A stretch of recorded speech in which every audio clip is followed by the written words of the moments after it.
So what's going on, everybody? How's things? First day of the year of the ox. The ox. The ox. Pretty good. The Chinese zodiac year of the ox. A 12-year cycle on 2/12/2021, a palindrome date in the Chinese calendar. Oh wow, it is. Yes, it is. So in China, are they like in 2020? 2021? 2021. Yeah. All year.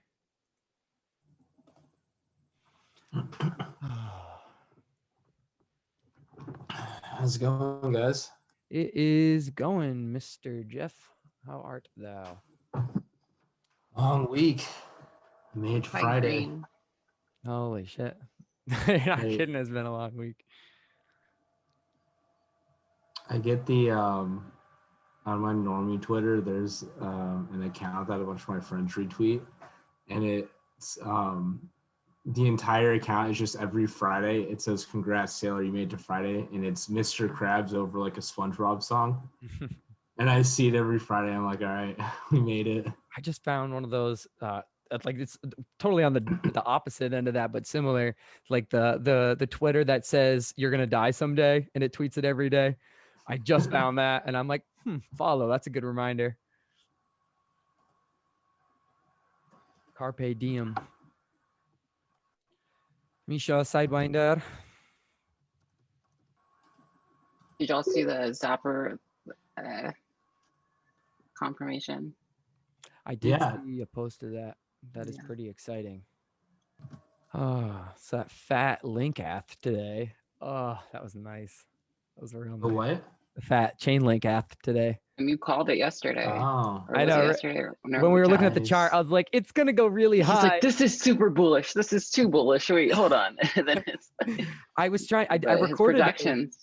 I recorded a video this morning, like a tutorial on how to run the bots with, like I was saying I was gonna do with one of my guys, and like I was trying to chart it like with the break to 31, and I'm like, oh, this is really like this is the most difficult thing to try and figure out where it's gonna go, because you're better off trying to find ranges instead of trading into aths, you know. keeps inching a little bit higher, Well, it's going 'cause back down, little higher, before it explodes yeah, or chain link dies. Who knows? outperforming the entire market in the bear market. You know what I mean? Like I can only imagine like what's gonna happen into the bull here. Oh, my coins are gonna catch up. That's what that means. Oh, your coins are gonna get that. Oh gosh. I think ETH 10K before 2022. And that's extremely bullish, but I hope Vitalik fixes the ETH problem and we don't ever see 10K ETH, to be honest with you. Like that's what I'm rooting on. The ETH problem being it's too expensive. Yeah, like because normies are priced out. Like I can't get any of my friends to like. Yeah, it's too expensive to sell. The number has to go up. Perfect. I had somebody that was like, stop, like some like one of those random sage wisdom old people accounts that was like, stop looking at the number in ETH. And I'm like, I mean, in USD. And I'm like, okay, you're right. I'll just look at the ETH. It's only 0.05 ETH for this trade, man. It's nothing, you know? 0.05. Yeah. Yeah. Oh, man. It's fun to speculate and like look at, especially because I started like learning the fib lines and like the retracements and like watching like, so the strength of the bounce is like bounces off the fib. If it goes to like, you know, depending on, you know, the retracement, it tells you the strength of the pump. And like it smashed off like the 0.238 or whatever, the first fib, like this morning. And I was like, oh my God. Like you knew this was gonna be a good one. Yeah, I think like $40 within the week. I spent most of the bear market trying to learn to like be like a TA chart trader, and I got wrecked many times over. It's just I'm so much better at low caps. It's like, you know, I mean everyone has strategies that work better for them, but for me it's so much easier to just like, I mean, because I spend all day every day doing crypto, so it's I find enough projects people Yeah. haven't heard of, and it's easy enough to kind of vet the ones that have good entries, good fundamentals, good hype, and play that way versus try to like the strategy I was trying to do would be like 3-to-1 risk reward. I'd like make 6%, lose 2%, and it's like low caps. It's like 100-to-1 risk to reward. Yeah. Well, there was somebody who did like there's like a guy who did stocks, penny stocks, and he threw like $100 at every penny stock, and now he's a multimillionaire. You know, like you'll figure it out eventually. I've been started using the Fib pitchfork just in the last few weeks, and I'll tell you what, the results and where I've picked the kind of the highs. I mean, it's just absolutely just bizarre. I've just pinged a link in regards to what I've been working on over the last kind of few days. I've just readjusted the pitchfork, but it's just literally those highs that we're getting and where it's bombing out and bouncing. It's just too scary. We need a pitch to 3 commas for them to do pitchfork grids. Is that what you're That's using? the thing as well. I use the grid bot. With all the fibs, all the automation, that's the problem with all the bots. The relationship with the fib and the automation, you know, they work on algorithms as well. So it's all kind of that, they all fall into place in regards to where all that market manipulation potentially is on those fib lines, isn't it? Because yeah, I mean, if you look at Bitcoin, it behaves perfectly in terms of how you would think that it would technically. Yeah, so you can't steer away from it. At the end of the day, the fib and the bot activity is You just can't run from it. It's predetermined, like, or yeah. Like the Fibonacci sequence, like it's scary. That's why I'm doing 13 grids, because it's a fib number. You know what I mean? Like smashes right through it. Oh mate, yeah, it's a no-brainer. Yeah, exactly. It's weird though, because like you know how it like exists in seashells, then your ear is made off the pineapples. Fib. Yeah, pineapples, and then it works into your psyche so that you trade into those patterns. Like what? Like, yeah, Uni and I had a nice conversation about like yesterday about something along those lines, and then kind of basically speaking on, you know, how when you're younger, like and you know, in your teenage years, they kind of tell you like, you don't know anything, your frontal lobe hasn't developed yet, and you're like, F you, I know everything, I'm invincible. And then you get to like 25 area and your frontal lobe starts to develop, and then you realize your place in time, and you're like, I was a effing moron. You know what I mean? Like I didn't do anything. Like you don't have any imagination of your position within the timeline and how you can affect yourself on the long, you know? So I think, you know, the time in the market is more important than timing the market. Yeah. I mean, I look at like my old, like if I go back a year or two with like my tweets or Reddit posts or whatever, it's like, oh, like that's kind of cringy. Yeah. And I'm sure a year or two from now, I'll look at what I'm posting today and be like, ooh, what are you talking about? Well, like my protocol is so much better now. My governance model. Nah.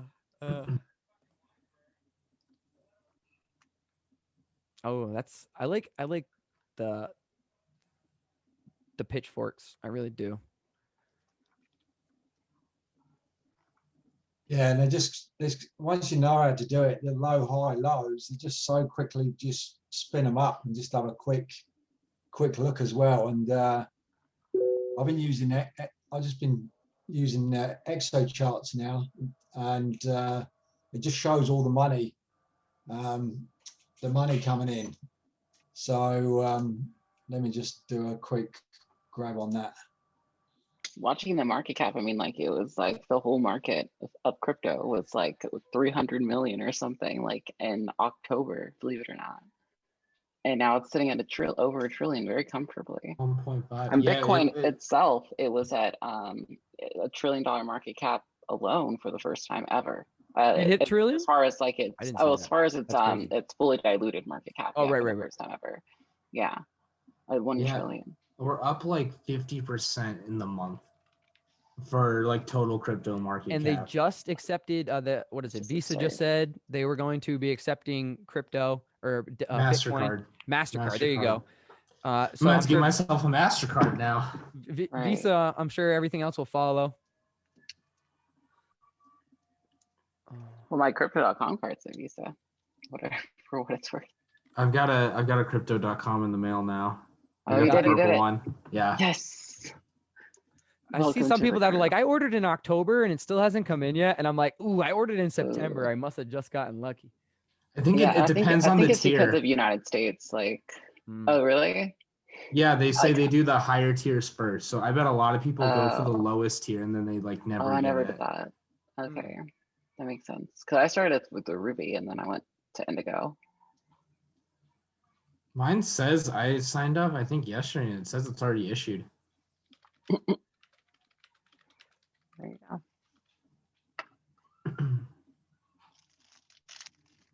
But yeah, it's an exciting time in the markets. I agree. Everything, like I say all the time, we got the 2030 infinite money cheat codes, it's just all how you set yourself up.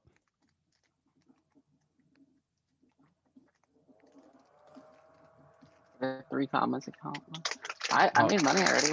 Yeah, I was about to say I reset mine this afternoon and I already made I made like $200 since yesterday when we were linked up. Does that scale pretty well? Like Yes. I think you said you only have like a few $1,000, but you could put in like 10 times that. So yeah, so that's the whole point. Is Cuando te fui a buscar, what is that? Oh, you're getting no trolled. creí lo que estaba viendo. You're gonna have to kick them. Las torres en llamas, lleno de humo negro. That was fun.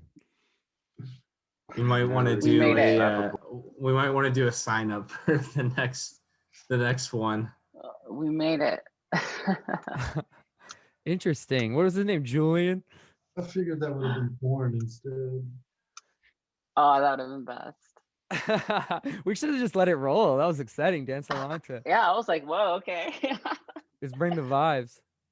I thought it was dire. I thought it was me too. I thought I clicked on something. I was like, what did you click on? Shit. What's on my Twitter feed? Yeah, for real. What are these pop-ups? So OX is I'm gonna in post here? another In the picture log? on my bot because Is that the I read. same- Is that the same OX as from the early days? That's in here. Yeah. Yep. Nice. Been linking up, working on some things, propping it along. Gonna utilize all the resources we got, especially as we get further and everybody. The bigger we get, the easier it's gonna get, and the less responsibility every individual is gonna have. It's gonna be weird because it's like the bigger the organization gets and the more money we're making, the easier it's gonna be, which is the interesting part. So we were like speculating. It's like at a 3 billion market cap, that puts GDAO at $1,000 a piece, and that's not even half of the Doge market cap. And there hasn't been a developer to work on Doge since for 6 years. So if anything, it's just inevitable. It's inevitable, really. I'll look back on all It's of one my way to look giveaways at and it. just like look back on all my giveaways and just cry. I had Uni look at her fees.whatthefuck yesterday, and she's like, Oh, Bay, come over here. This is where our house Yeah, went. it was like it was not. It was $45,000. If your portfolio is not ahead of your gas fees, you got to adjust your strategy. Okay, you got to adjust the strategy. Why You have all these people that love But NFTs. granted, that's because that's in today's ETH value. Like, Oh, right, you were was, doing a most lot of my in the trades were like last year. in the yeah. like so, and I did a lot. Right, your average fee was low, right? Yeah, my average fee was like what 80 or something. 70 or Yeah. 70 or 80 gas was the price. It's a little bit better than mine. You can see the adjusted price on Etherscan if you look at the analytics. Yeah, it's like 25 something at least. Last I looked. It's, Yeah. Because fees with our WTF, like the value of Ethereum, like right now, not like at the time you started. Right. It. Yeah, that made me I'm feel a lot looking worse. through I was like, mine how did now. I do this? Like, it got way worse than last I checked. Let me see Etherscan. have a competition. Whoever's is the highest gets donated. I don't like that game. My saving grace is I think my cumulative airdrops are worth about as much as the gas I've spent. Oh there you yeah, go. Uniswap really didn't like that Uniswap airdrop. I mean, I guess now it might be worth a lot more, but it really didn't like compensate for what I got rugged, in the Uniswap. Hey, check out adjusted. Adjusted, 11,000. Current, 46,000. Oh, That's there's a an big adjusted? difference. How do you look Yeah. at the adjusted? On Etherscan, you go to Etherscan. TXN fees under analytics, transaction fees. Yeah. Did Yeah, anybody so get that's the a big 1 inch? difference. Did you guys check to see if you got the 1 inch? I've got some airdrop? 1 inch. I haven't claimed I it don't. yet. I don't know like I why. didn't get Like either. I don't have the. Does yours show 3 options on claim? Because I saw on like the blog it showed 3 different options on claim, and mine only shows 1. And I've like done everything because I'm all about the airdrops. I saw there was a few different ways to qualify. Yeah, but under total supply, like if you click on it, does say claim 1 inch token check and then like 2 other boxes? Because that's what it showed on the Medium article, and I don't have that. If I go into the main 1inch.exchange page, it says community reward wave 2 claim. You have 195 1 inch. Well, mine doesn't say community reward at all. Like it just says claim 1 inch token, Oh, and that's it. It only has 1 of those boxes. So does yours have 3? it looks like. In chat. Whenever it says your 1 inch breakdown, it should say like the staking APY and everything. Whenever you click the horsey, Yeah. or the horsey, the unicorn. Yours has 3. Mine has. I don't know what you're referring to with 3, but I took a screenshot. I put it in chat. Yeah. Okay, What it let's looks see. like. Yeah, yours has 2, right? It says claim and then check, right? Under total Yeah. supply. Mine only has check, but on the actual like Medium post, it showed 3. It showed like claim 1 inch token, community rewards wave 2, and then like another one.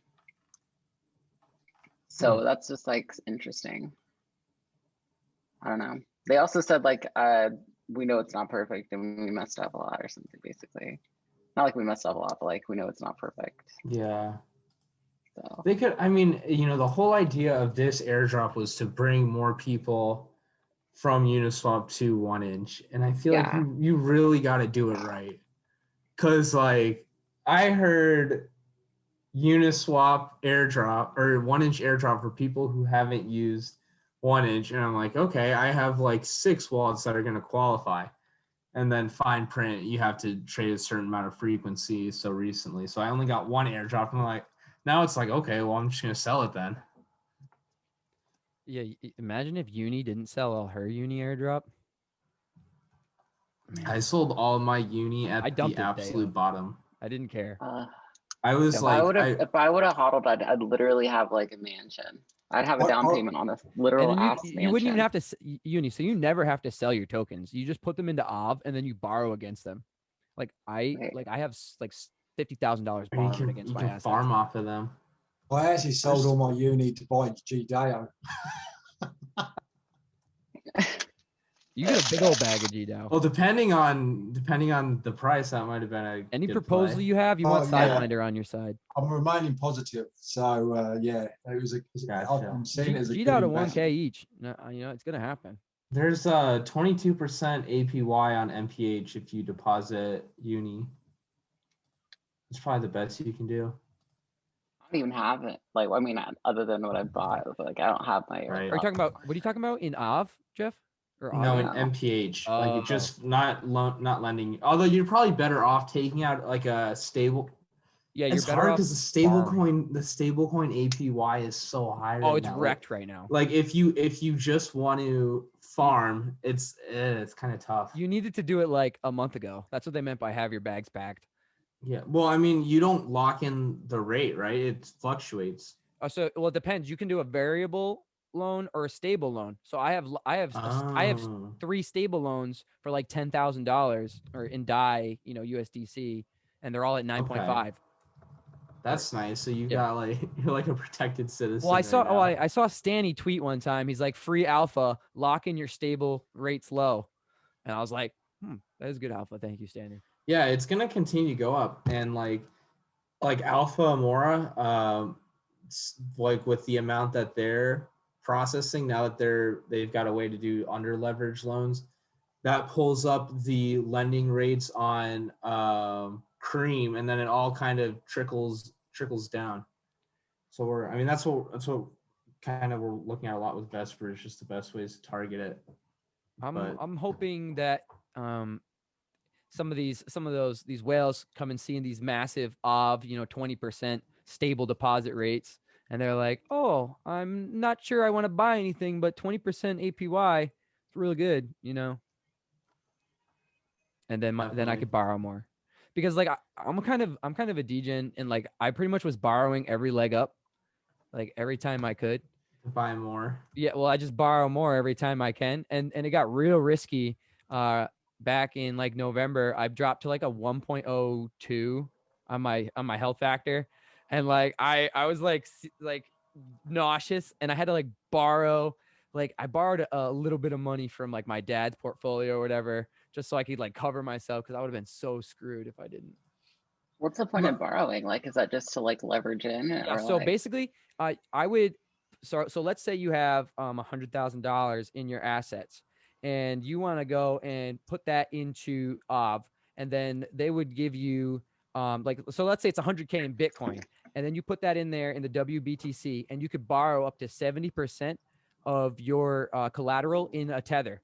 So you would borrow, $70,000 in the tether, and then you have the option to, go back and buy more Bitcoin with that. So you could buy 70K more Bitcoin at that rate, put it back into OV, and now your loan is protected by the 70. So you basically put your collateral right back in, so it's even safer. So now what you're doing is so you will be charged like between, if wherever you find it, between 5 and 15% APY, and you're gonna make anywhere between 5 and 1,500% APY with that tether if you're playing it right. You know what I mean? Like I borrowed and I bought ALBT at 11 cents. I borrowed and I bought VXV at 40 cents or something, 30 cents. I borrowed and that only really works if like you're like in a bull market, or if you're just that good at like identifying winners, right?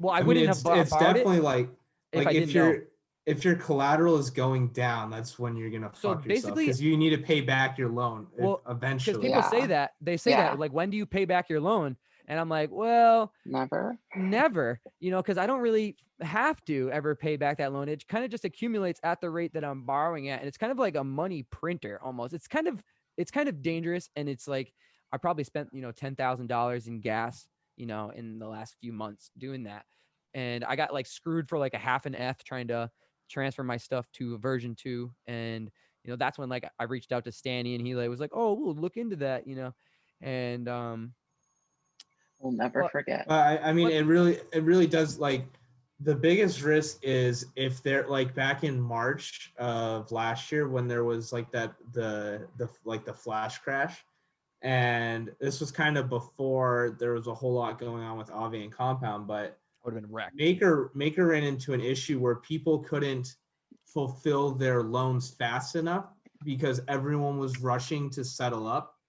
And so that's where things could get dicey. That's kind of like the black swan that could be dangerous. And that's dangerous in quotes because, they're set up, Aave and Maker and Compound, they're set up so that it's okay if you default. It's over collateralized. You're going to pay a fee, and then you're just going to keep your outstanding loan. So it's not. But if it like defaults and then it springs back up, and then you're like, oh crap. So yeah, like if it defaults, you're screwed. Compound like had an issue with that, but like then you have like the Chainlink backing up Aave, and they were they were up at like 400, 500 GWEI, and the Chainlink nodes were running at 500. Like there was not even a hiccup. Yeah, in there. But what I'm saying is if your health factor is low on Chainlink or WBT or whatever collateral, and the price drops 20% screwed. instantly, and everyone is rushing to repay their loans, that's when you run into issues because there's only so many transactions that can get confirmed at a time. So what they did on the I had to pay some dumb amount in gas to switch it over because it was like we were running at some impossible but it didn't matter. I just had to pad the loan just so I didn't lose 500 link or whatever the fuck. And so it's just swapping that over. But now on the version 2, you have the ability. So like I had to switch it. I had to swap it into Tether and like on Uniswap, and then I had to pay back the collateral and like pull it back. So, but on the new version, they have it so you can pay back your loan with your collateral. So in the case there is an emergency, and also the version 2, they don't let you borrow as much as the version 1 did. Like it's they don't it's a little more safe. It's a little more responsible. Right. Yeah, that's good. It allows collateralization up to 140% instead of 180 before, or 175. Right. Yeah. Honestly, it was definitely helpful for me because I probably on that $13 to $8 crash, I probably would have, Mm-hmm. But like a lot of people. Sorry. Yeah, go ahead. A lot of people run around with these like, oh, like I'm at two health factor, and I think that's really low. And I'm like, I think you have wasted capital there because I'm sitting at like a 1.3, and if I get to a 1.5 and it's in the green, I'm borrowing more. Because it's scary. What I'm doing is I'm buying more Chainlink every time. Like I've literally gained over 1,000 Chainlink in the last few months, just borrowing more and then buying the Chainlink as it goes up. But imagine if there's so many Link Marines that are doing the same thing that you are, and they are. And now what happens if Chainlink minus 20% just like that? You guys are all fucked. I don't know if you've noticed, but we're the most confident group. I know, but I mean, have you read the white paper, Jeff? Have you read the white paper? The Chainlink white paper? Yeah. Not in a few years.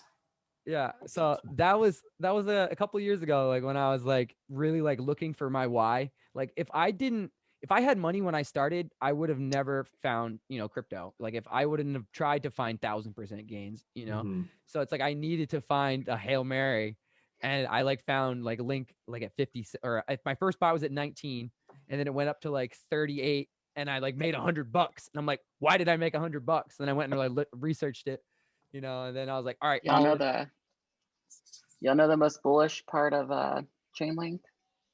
That SN equals SN. Satoshi. It's what was it? Smartcontract.com was registered like 8 days before Bitcoin or something like that. Like Bitcoin white paper was launched. Yes. Yep. It was 6 days. Smart contract. What are the odds of that? And they were actually Bitcoin too.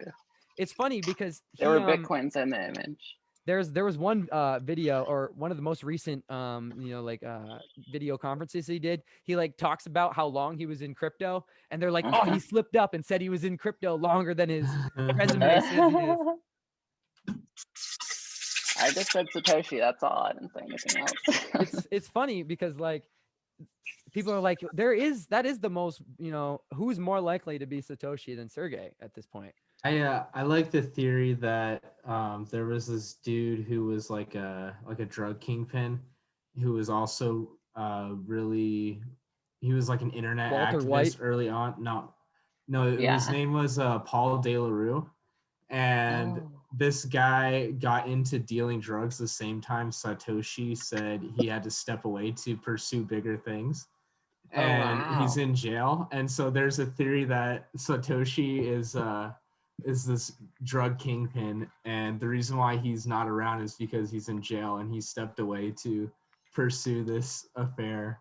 And that's what they want you to think. That's the one I like the best because I think it's the funniest. But the thing that I never get, and that people always fail to factor in, is that this was a naval, the Navy built what Bitcoin is built on. So the U.S. government literally had their hand in the Bitcoin project and the open money project that came out prior to Bitcoin. So that's why, like, I get kind of sketched out when, who's Satoshi, is he even around, blah, blah, blah. Like, that's what I'm like. That's when I go down the rabbit hole too far, and I'm like, oh, fuck, dude. Like, I hope it's Sergey or someone else. It's Craig Wright, isn't it? Dude, at this point, I would hope so. Shoot myself in the face. Anyone at this point, because just like I think of that one possible looming, the looming possibility that it's a malicious actor behind the scenes and that there's some crazy bullshit going on? In the white paper for Bitcoin, it it talks about the inherent trustless factor. Like reading the Bitcoin white paper made me so bullish on blockchain. Because the whole thing is about just interactivity that's transparent, and it wants us to be better together. It's almost like it couldn't have been a malicious author. I mean, if it is a malicious action, then it's just gonna there's a kill switch, that 1 million Bitcoin that's just sitting there. Rug pull. There's a kill switch right there. We all know about it. We're gonna get rug pulled by. How much is that worth now? I don't know if anyone can hear me, but I'm trying to fix this thing. Oh yeah, hey, what's going on? Hello, how are you doing? Can you guys hear us? Yep. Yeah. Kind of. You're a little low. There together. Yep. Yes. Ark's a little low. Oh, because he's further away from his microphone. I got 2 mics over here. Oh, okay. Can you hear me now? Can you hear me now? Good. All right. So like in the fall, there was one of those, I think there was a Bitcoin tipping point where it was about to pump, and then one of the early wallets spent some amount that sent it down. Does anybody remember this? Or am I thinking of Ethereum? Yeah, it was like an account. It was Bitcoins that hadn't been moved since the beginning. beginning. Yeah. And it hit a tipping point Satoshi. and stopped a breakout, and then it was like a panic because everybody's like, Satoshi sold. Yeah. I mean, the Genesis wallet's there. It's there until it's gone. He lost the keys. I honestly, I feel like whoever it is dead. You think they're dead? I think they're an alien. You have to be dead to not take that much money. No, what? I mean, what is your new venture to not take that? That's worth more than I wouldn't that take money. it. I don't need it. Well, it's like you have to kill your baby if you want to spend that money. If you want to realize any of that, you have to kill. Like Bitcoin is dead if Satoshi spends his money. And not all of it, but No, doesn't Grayscale have more than they did? Doesn't Grayscale and I don't know. How much is Satoshi's? How much is Satoshi's? No, I think they passed them this year. The Enterprise. Yeah, I has heard more. that too. Enterprise has more than Satoshi did. But how much does Satoshi have in just in the Genesis wallet? In the Genesis maybe wallet? EOS actually has. But 6. also, it's like they're 6 because they bought all the Bitcoin with EOS. They're like the biggest cartel in the blockchain. Yeah. Yes. And they didn't build anything. Huh. Oh, they just bought some big site, or they bought bullish.com. Somebody tagged me in it. Oh, really? For $1 million today. They bought voice.com too and didn't do anything with it. They didn't even put it on their own blockchain because they didn't trust the block producers. Yeah, EOS purchased bullish.com for $1 million. Sounds like an awesome. They said there's I don't know if it's a conspiracy or it's fact, but they paid $50 million for voice.com, and it went, the person who owns voice.com is also affiliated with EOS. It was a money laundering type Somebody deal. told me they were. I'll sell it to myself. Right down my road. That sounds logical to me. Somebody told me they were they tagged the strong nodes, and they were they've got EOS devs, and I was like, ooh, why did you have to tell me that? I was way more bullish on the project until you told me they had EOS devs. Yeah, they ain't gonna build crap. What does EOS do? EOS, it's the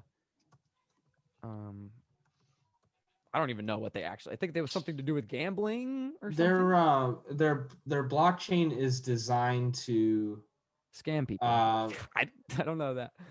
It's you have to pay for instead of paying gas for transactions, you have to kind of stake resources to get RAM to use the network.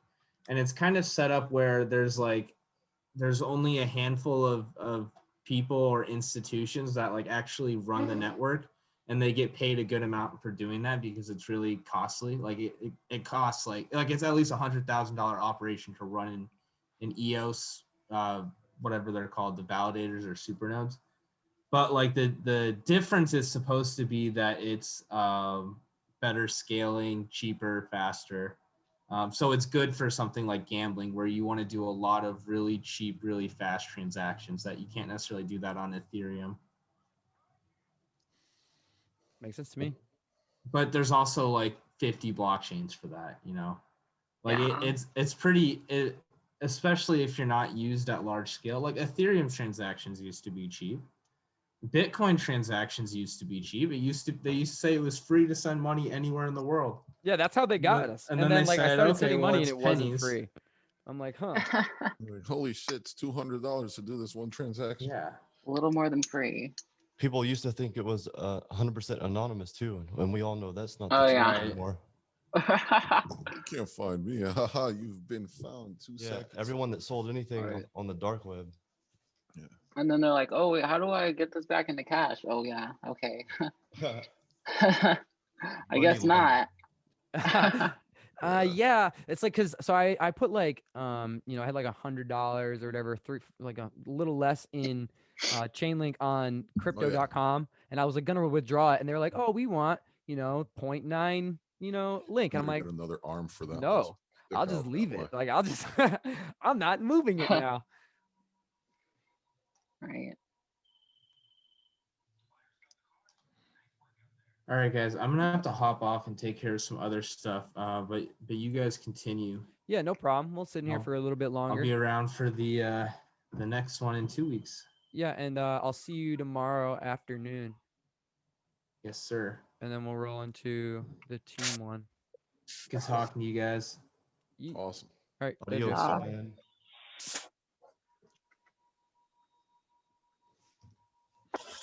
So is everybody jumping off, or is No, we're gonna sit in for a little No. while longer. As soon as he's gone, we're Okay. gonna start, Yeah, we're gonna start Alright, talking shit about awesome. him. You gone yet? All right, let's go. Jeff is so weird.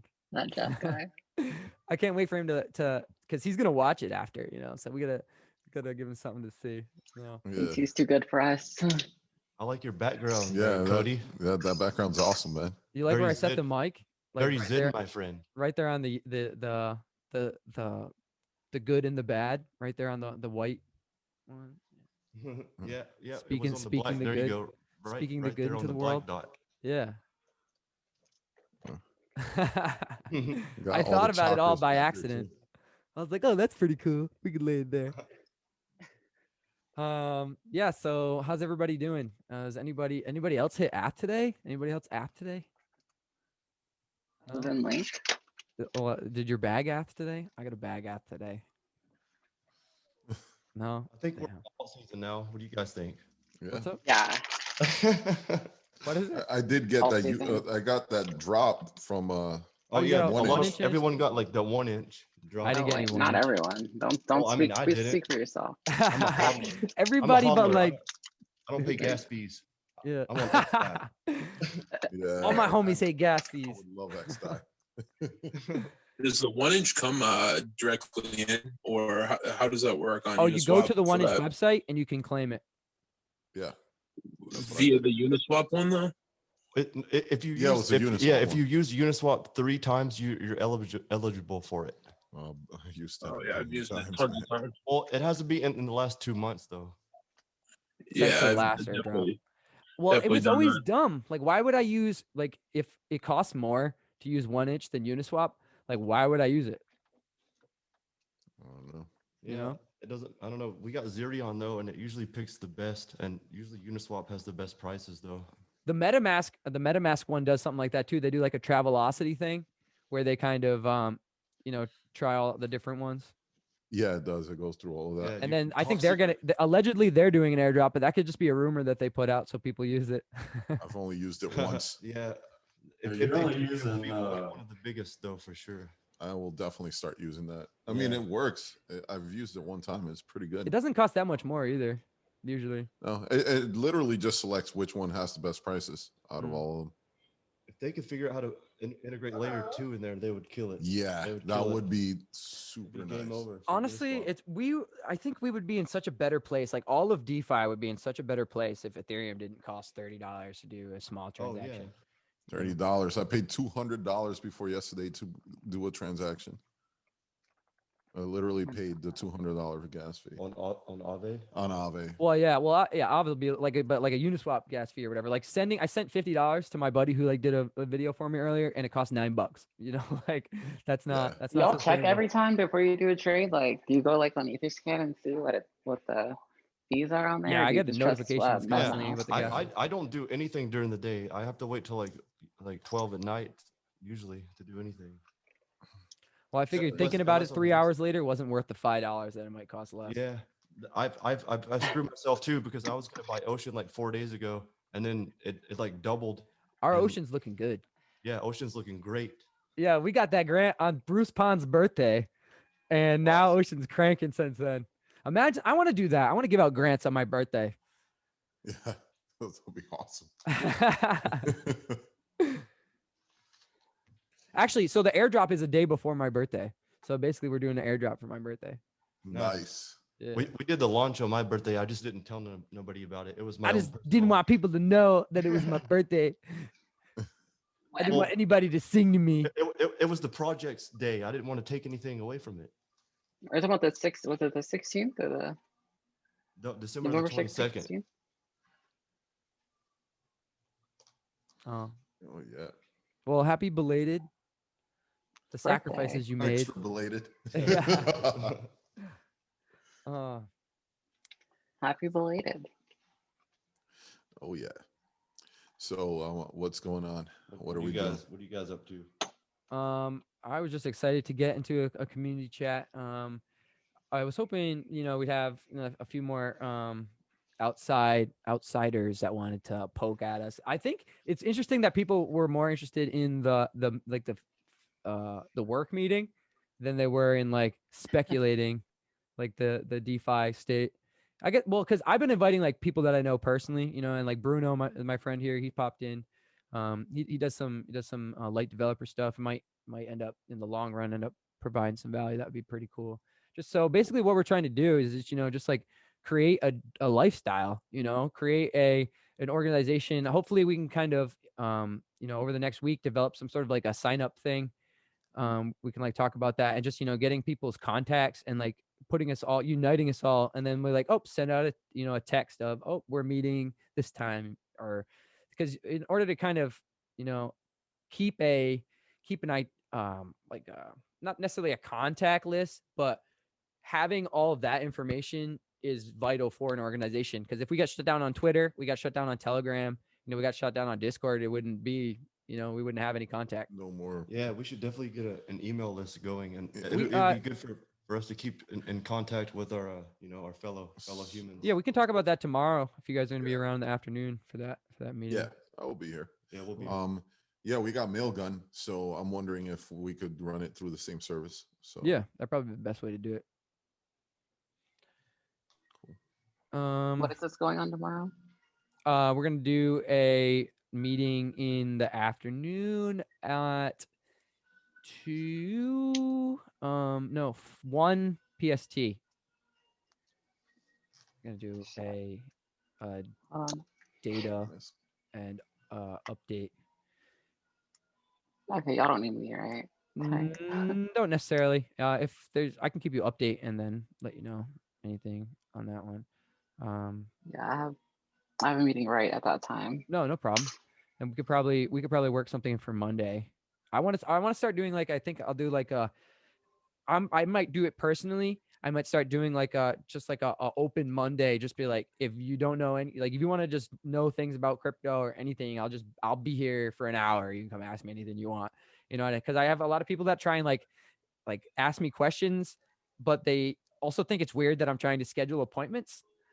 Like, I don't think like, I don't know if you they understand, like people that know me don't necessarily know about anything about crypto, when I like start explaining it and they're like, wait, you do what? And I'm like, it's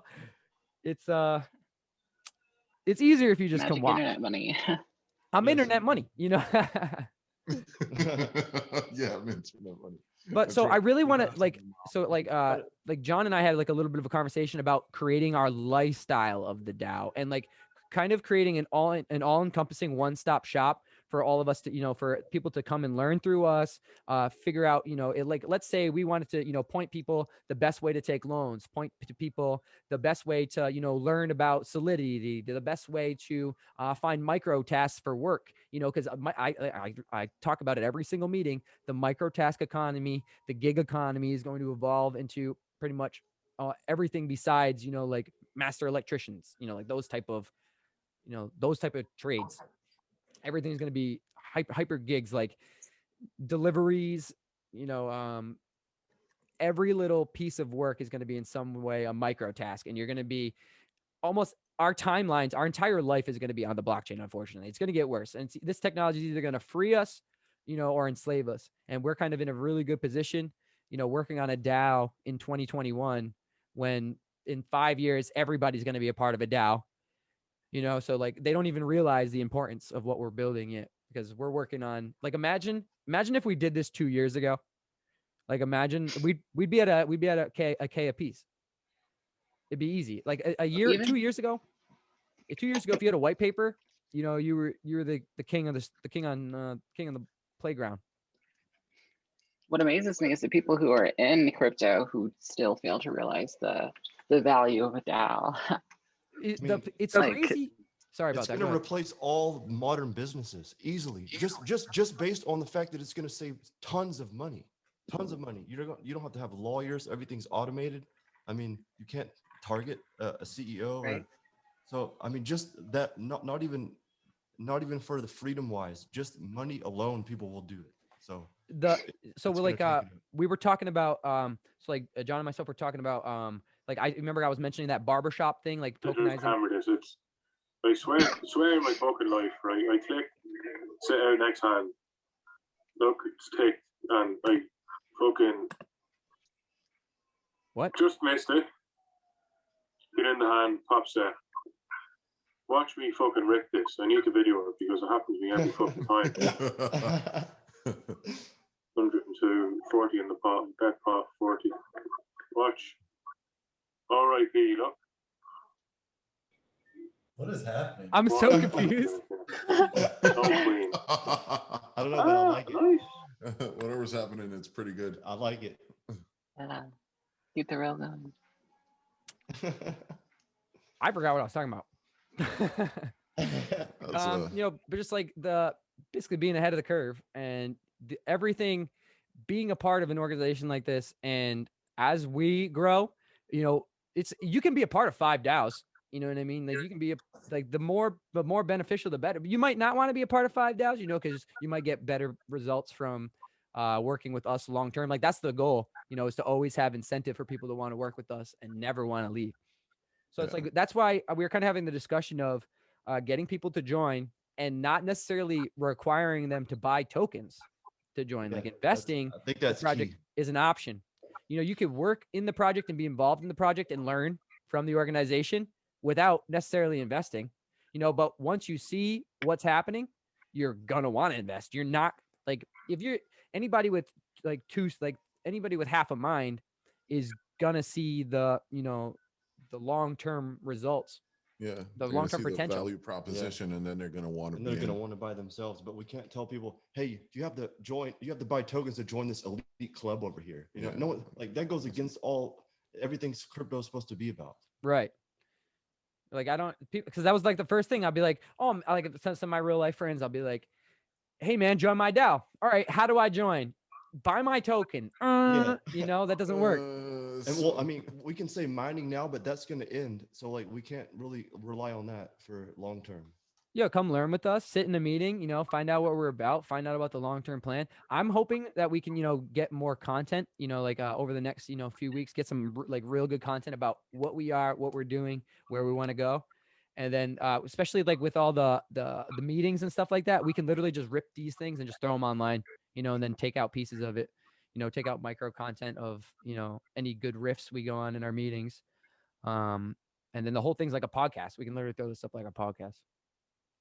Yeah. The long term is bright, and just over the next, so like tomorrow in the meeting, we'll probably like work on getting a timeline, like our like map out like a update on our timeline, kind of get some more flow to that. and then we could talk about the video aspects. And I know I'm really excited. I'm always so excited when we have these meetings. 2021 is the year of the DAO. Says Year of the DAO. himself. Vitalik himself said it. Did he? Well, I'm pretty sure he said he's like he loves DAOs. Like the DAO is weird.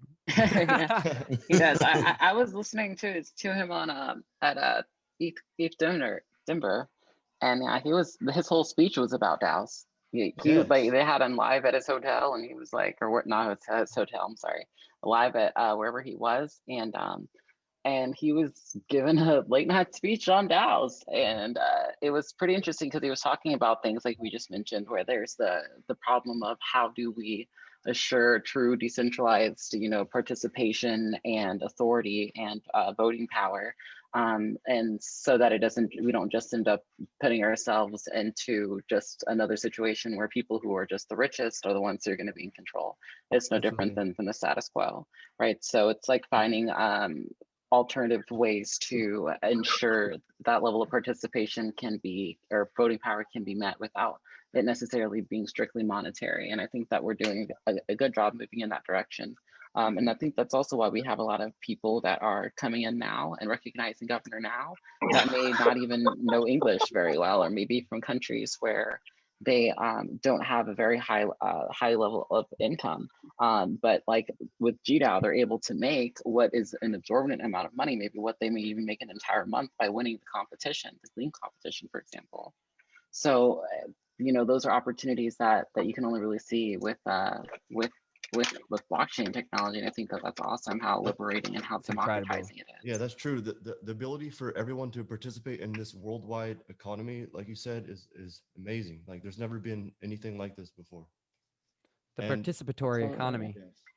And we finally get, a say. Like everyone has a say. You literally vote with your tokens, and change happens from your vote instead of promises. And I think we're in an interesting position because we can set up this global grid of, not strangers, but like people who were strangers that came together for, a better purpose, for an organization like this, for the future of, I don't want to be like for the future of mankind, but for real, for the future of mankind. Because if no one does this, it's not going to get done. No one's got to do it. Like, and we can have fun while we do it too. We're not here for no reason. We're not doing this for no reason. So we were talking about videos for education, like the MetaMask video and all this stuff to get people more in tune with what's going on, especially like on the Ethereum blockchain and this sort of stuff. Because I have some of those videos already made. It would be nice to redo them because I think I could do a better job the second time around. So I could go ahead and do that again. But I do have those on my channel in the first place. But yeah, I'll go ahead and redo them and clean them up a little bit because I think I could have done a much better job. Make them more animated and a little bit nicer. Yeah, we get some sleek stuff going and just crank out whatever you want. Yeah. Just like, how does this look? I want to go through our PCs, how to add them, just because I have 1 billion people now calling me all day, asking me, how do I do this? And it's driving me crazy. And they're all like personal friends. It would save time to have videos. It's crazy. Yeah. It's like, look, now I could just tell them, look at the GDAO videos. Yeah, go to this YouTube. Go to this YouTube channel. We got tons of videos, and we'll take you through the beginning to the end on how to use everything. And that'll make it a lot easier for me too. If someone's new to crypto and you teach them how everything works, they're more likely going to stick. Loyalty is a huge thing. That's what I was kind of like.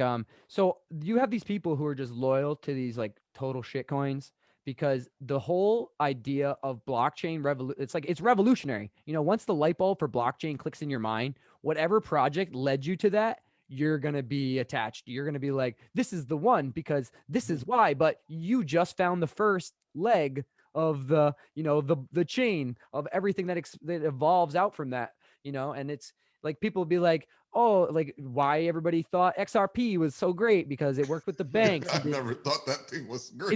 In 2017, it did 68,000%. I mean, I thought it was a piece of crap since it did 68,000%. It doesn't matter how it works. You know what I mean? So it's like people it's like, so bad. Just like the same thing. Everyone loves Doge right now, and it's like, yeah, nobody's Doge, worked on it in 6 years. They think it's awesome because it's like 7 cents and Bitcoin's 40,000. Yeah, they don't understand the market cap.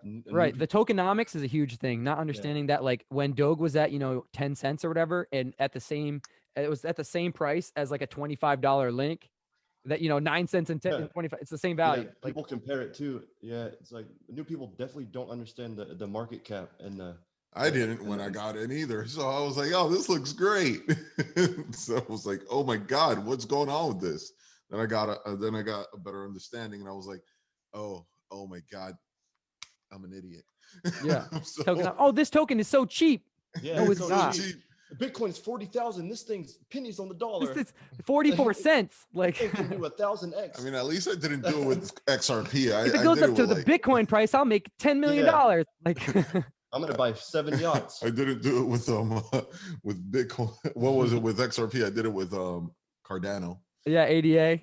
I bought some. That was one of my first. This is great. This is tiny, and this guy behind it, so genius. I think that was my first one. Right. Same here. I was like, oh, academia. Oh, Charles Hopkins. We love Charles Hoskinson. I still think he's a great. I think he's a genius still to this day. He left his CEO though. I did like. I ended up selling all of my Cardano because of Chico Crypto. Yeah, Chico dogs on him all the time. Yeah, I know Chico hates him. I would have been so rich if it wasn't for him. Crypto finally. He's jealous of him hanging out with Crypto finally. They were literally like set up a boxing match, and he said Charles pushed out on him, and like man, they're crazy, dude. Crypto's the coolest industry in the world, dude. You gotta give so much fun. I want to get into it more. I want people to I want to speak at like conferences and shit like that. I want to be like, this is what we're doing and where we're going. I want to meet Charles Hoskinson. I want to box Charles. I'll box Charles Hoskinson. I'll do he it held too. Eagle, bro. Didn't you do that? DAO, I'll box him. Governor DAO boxing matches. Yeah. You gotta, if you want to be a governor, you gotta box one of us. That's how you get in, blood in, blood out. I used to do Golden Gloves. I'll knock that dude out, dude. Oh man, represent. Look, man, I need his brain to work, man. Don't knock him out. Yeah, he's gonna watch this. Go to the moon. Charles Hoskinson's gonna watch this video and be like, "Screw those GDAO guys."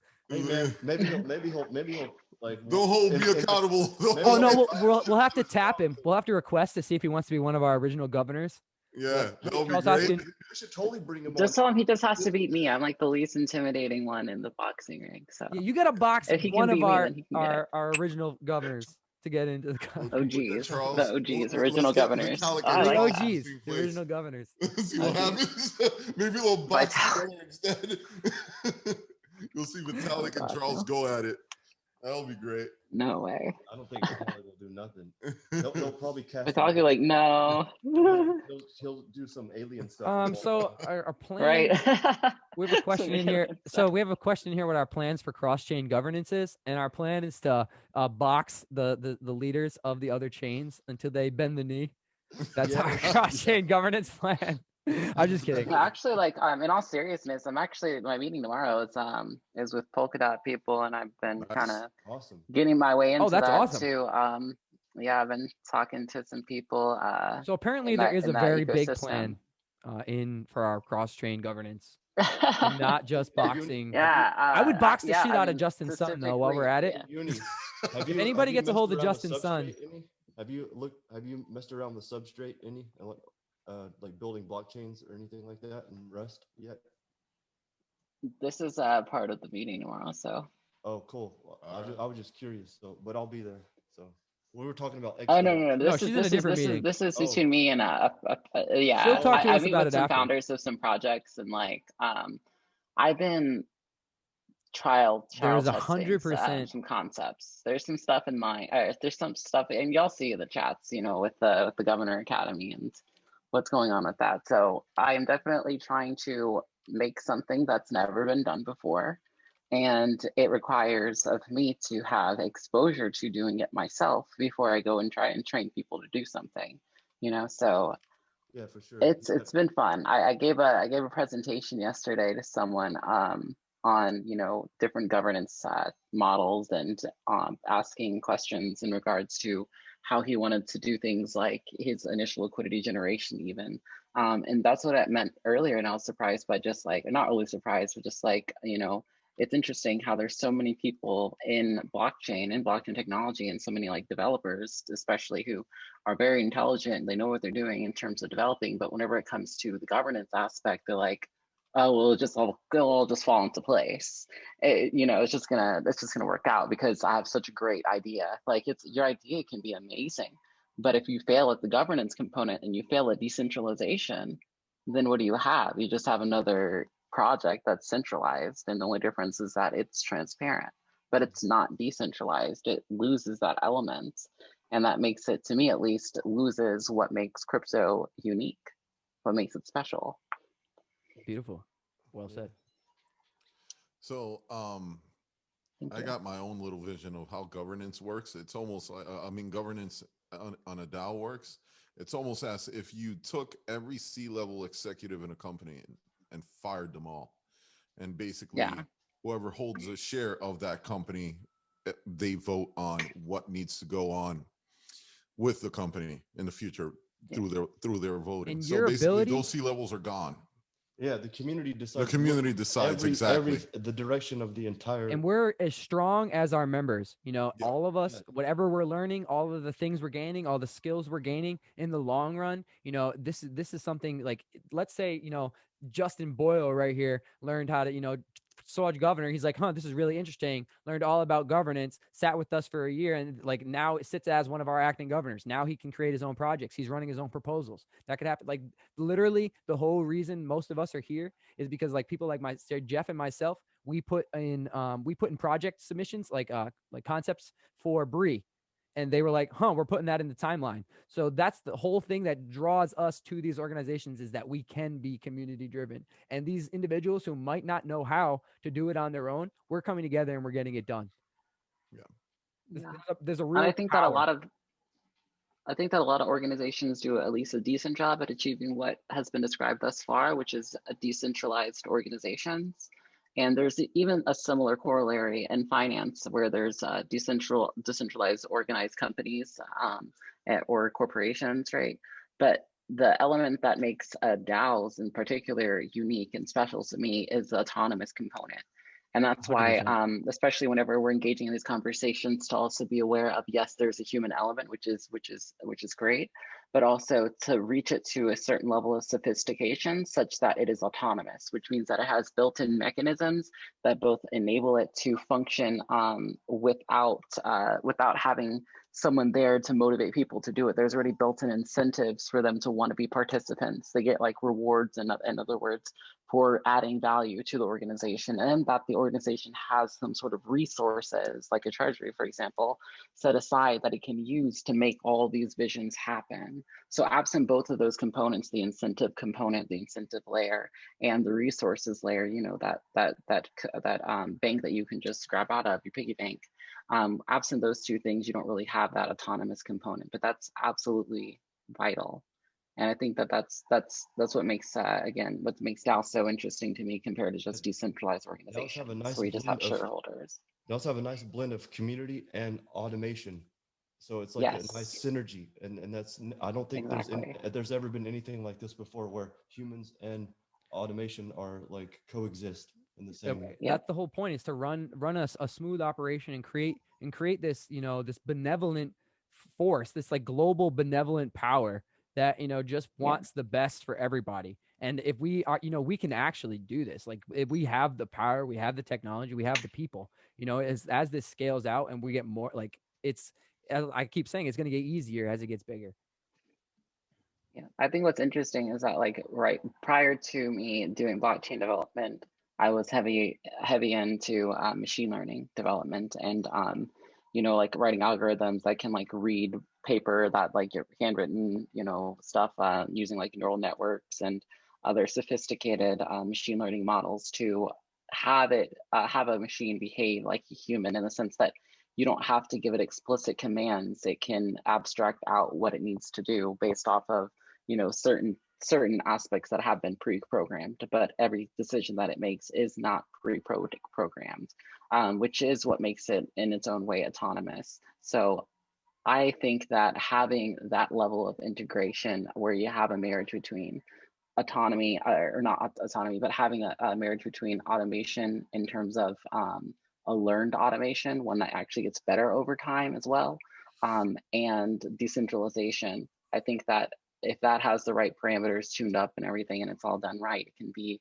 quite a miraculous thing. I think that there is a possibility that like a Bitcoin could have been, you know, since we're talking about Satoshi Nakamoto, could have been like a supercomputer from the future or something that's just able to time travel. So that just reminded me of it. So have you ever heard the theory of the civilization that's so advanced it went back in time and it engineered its own existence?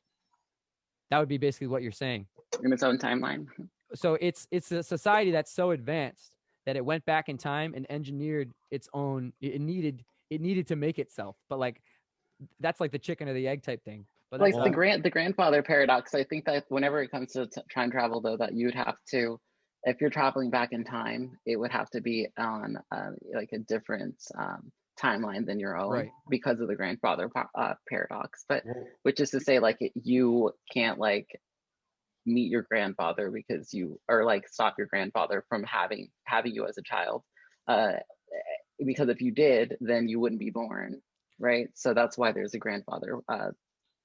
So there's this paradox. Really weird reoccurring thought that pops into my head. It's like when I was young, it's like there's this book that I'm reading, and like I was young and I'm reading this book and I like know every page of the book and I'm like, it's my childhood book, you know. And then it's weird because I'll be sitting in my everyday life and then sometimes I'll be looking at a page from the book and I'll be like, what the you know what I mean? Like, how did that even happen? You know, how did I know that this thing could exist already? But, you know, that's like kind of, you know, we don't want to get into, you know, like quantum theory too heavily, but it's almost like it's. I'm down. Let's do it. The infinite existence. We live like the whole chance of it there being life on a planet is like 0.0 to the 8th decimal place, and then the chance of you being the sperm cell, that one is like 0.0 to the 11th decimal place, and those two impossible, you know, those impossible chances already happened. They multiplied by each other, so that expletive or whatever, that is anything more likely than that is possible. You know, so that's why we're so afraid, not that we can't accomplish things, but because we're so infinitely capable that we think we're going to choose the wrong thing. You know, so we just really have to choose what we want.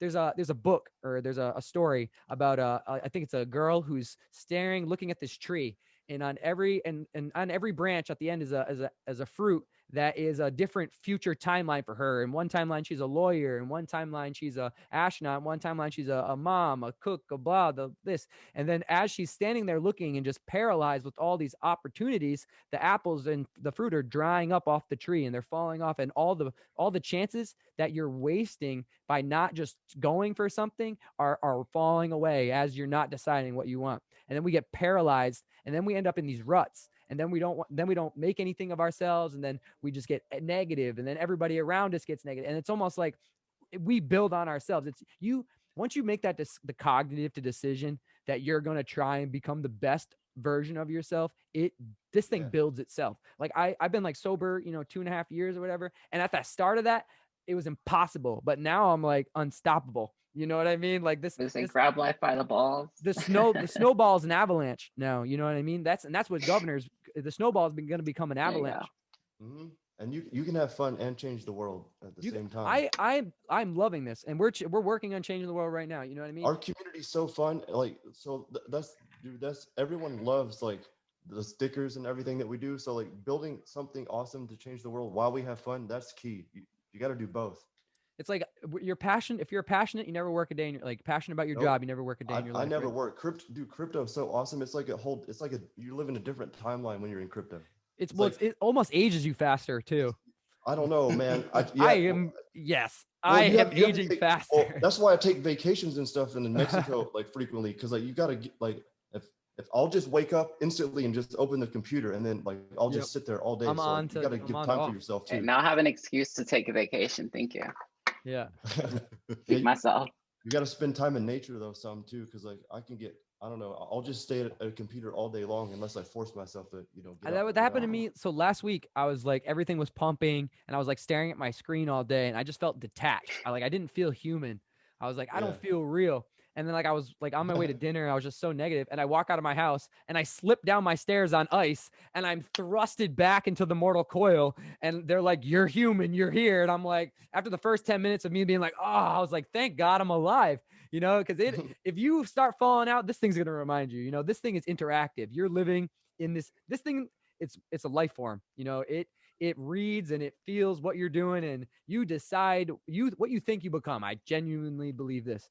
You know, so if we're thinking about being the biggest DAO in the world, that's going to create a real massive change, that in like we're going to create this giant hive mind that, you know, has the power to sue Nigeria for crimes against humanity for blocking their citizens from buying crypto. Like, I want to make that happen. You know, I would. Yeah, I would die for that. We're creators. Manifestation is we're real. manifestors. And if there's a collective of all of us manifesting the same thing, it's way more likely to come into reality. I agree. We all want this. So we all want the world to be a better place, right? Let's make it happen. Yeah, let's do it. And we have the community to do it too. So nobody has moment of manifestation. Moment of manifestation.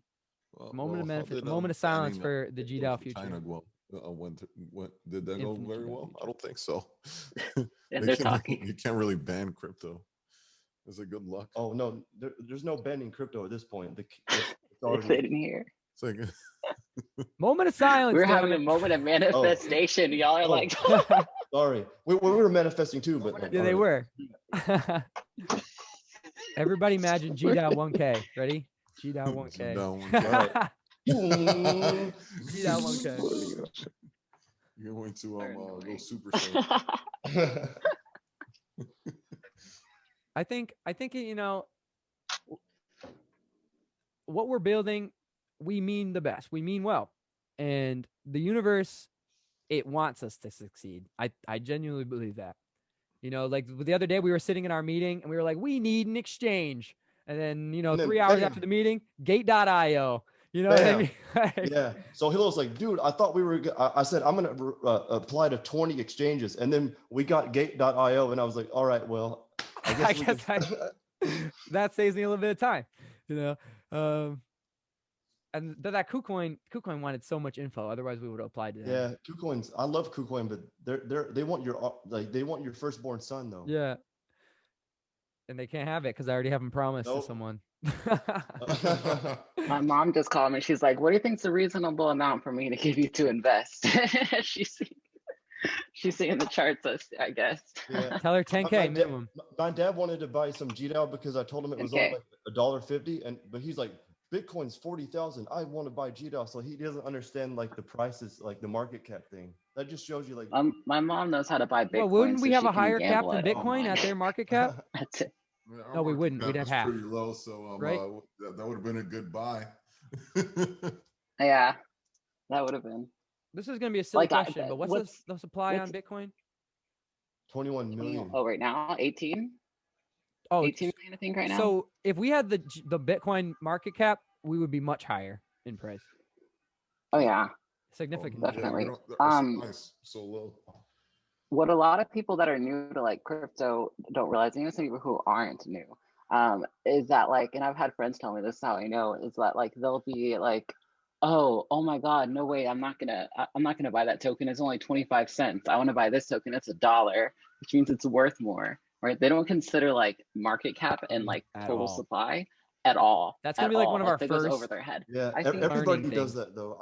I did it. I think that the best way to trade and like invest. I did it too. Like, but the best way to do it is to like think in terms of market cap growth, like not price, because price is just gonna get you. It's a lot more difficult to guess the price of something than like the market cap of something. Yeah, and also your emotions get the best of you, and it's better to just stick to the fundamentals instead of like. That's why I don't care about price. Like, it's all about the and the total supply and circulation and infinitely long. The whole point of DeFi for me is to have assets I never sell. I never plan to sell. That's the whole goal. I just want to occur things that occur value. You know, of course you need to like do a little bit here and there if you need to survive, but like I plan on never selling 90+% of my holdings, you know? So it's. But also, and I've made this mistake too, is if you're taking money to survive off of your investments in crypto, then you shouldn't have invested that much in crypto. Like you shouldn't have invested something that you needed to survive off. What do you mean? I'm full-time crypto. As far as I know, but that's irresponsible is what I'm saying. Like I do the same thing. I'm just saying that like any financial I think advisor would be like, having hey, you taking shouldn't all like that have cash, I think no, selling like all your 12 money in a risky That's asset. true. Well, I if think had a pulling house, all I of your would money put out of it all in crypto crypto. is a risky thing to do. Like clearly, look at I my mean, year uni and look sure, at, sure. you know, I'm like Yeah, I literally mean, you 50x have in every 2 right to years. say that, but we're talking about risk. We're talking about risk. We're Yeah, not talking risk about is. what, I mean, strictly in terms of risk. yeah, for sure. It I is would not recommend wise gold to and have silver everything in also risky too. assets. We got to take 1 second to say I think this is not financial advice, and we're not financial advisors. that's So true. I'm an steer economist, clear from so any of this information. Do we as don't you know want anything with about your that. own money. Don't hold us accountable. But Yeah. G DAO to 1,000. Coming Down to soon. 1,000.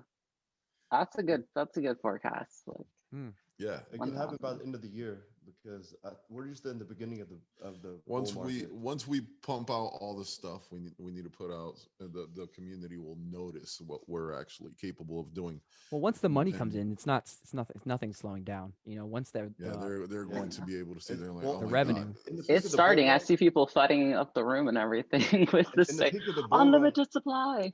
like all of these massive like top coins are gonna all flood into low caps no matter what anyway. So if we just keep producing stuff, we're gonna be good Yeah. no matter what. Yeah. And plus, there's so many tokens out there and coins that are literally valueless. They have nobody working on them, and they're Yeah. much higher cap than we are. I'm like, We have a they're treasury, dead- okay? dead You own that. It's exposure. It's an exposure thing because Yeah, people we like, are really need exposed to more GDAO, they exposure. buy. We really Whenever they can't go are to exposed to zero. GDAO, they buy. Yeah, for sure. Like all the big wave that we've had of recent buyers that have actually stuck around because we like went from what 50 cents to $3 to like $1.50 now, but 29 have stuck cents. at around $1.50. Yeah, I mean, we got 29 cents a little bit before that. Yeah, exactly. $4 It's in like like 2 10x, days. and the fact that it's been able to hold the price at where it's been holding, which is still like at least like 5x of what it was.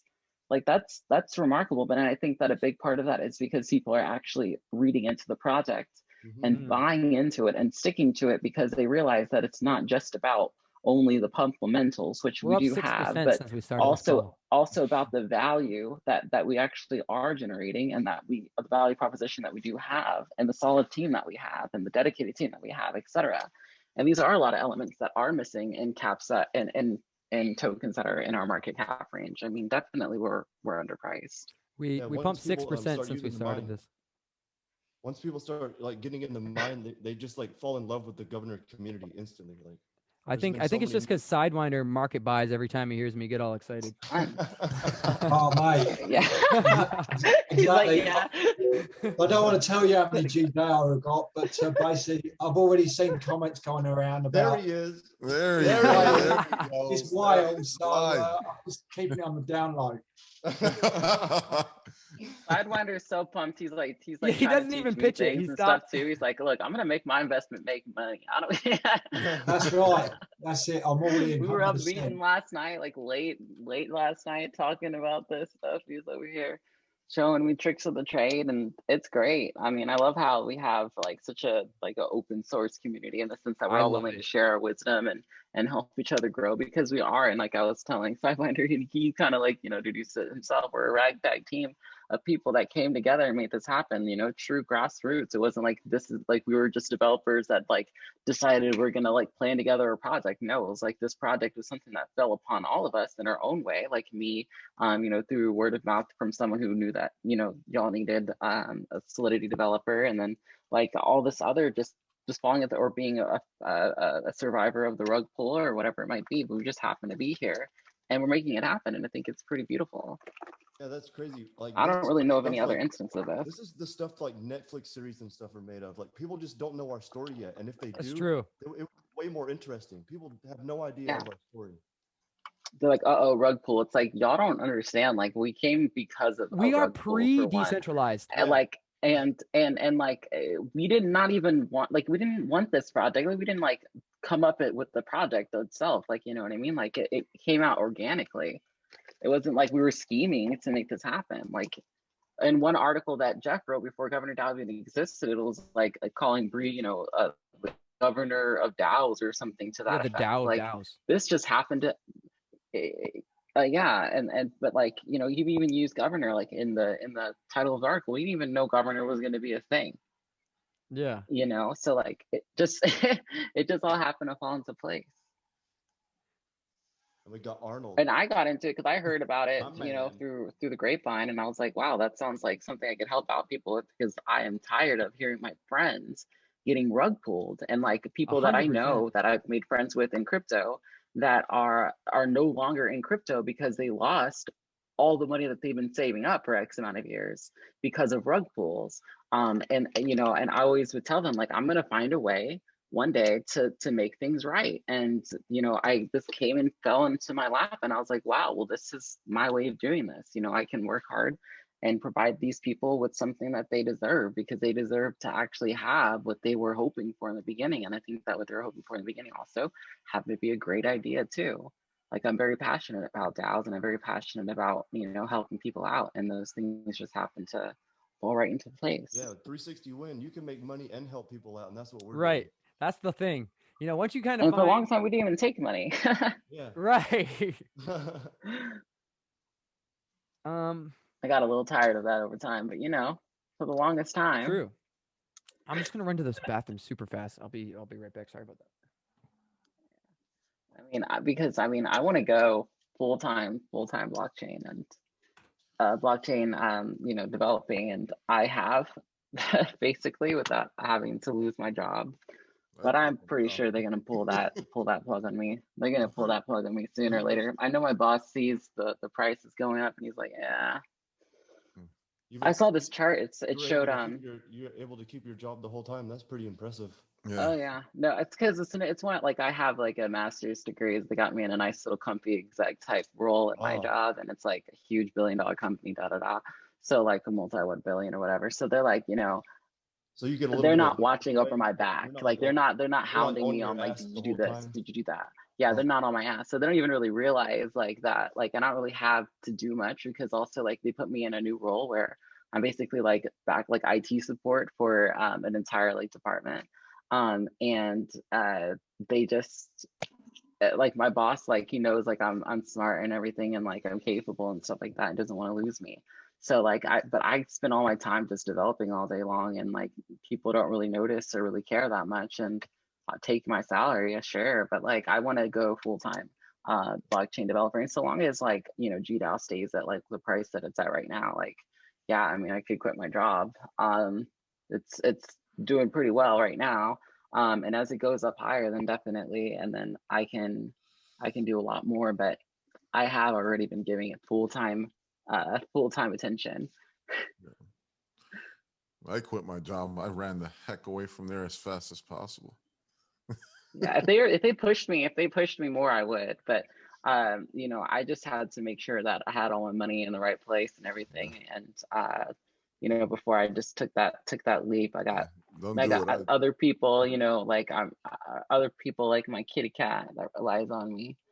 It's either sink or swim for me. I'm going to be living under a bridge, or it's not just this. I'm gonna be a I got a bunch of billionaire, other things going on where I can sustain myself with, but yeah, that's how I like to do it. I set myself up with multiple streams of revenue, and this is I have like, and I do a lot of side development jobs now too. The average millionaire has 7 streams of income. That's about right. That sounds about right. And I got a couple more to go then. But yeah, I ran away. Some stick and some don't. Like I have oh god, 3 right now. I'm switching up this bot game. My bot game's getting strong. So Amazon's getting into crypto now, I heard. So maybe my FBA is going to be all on crypto. Delivering drones, everything soon too. Oh, you do that? Fulfillment by Amazon?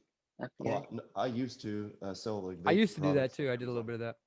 Yeah, I used to have a Shopify account.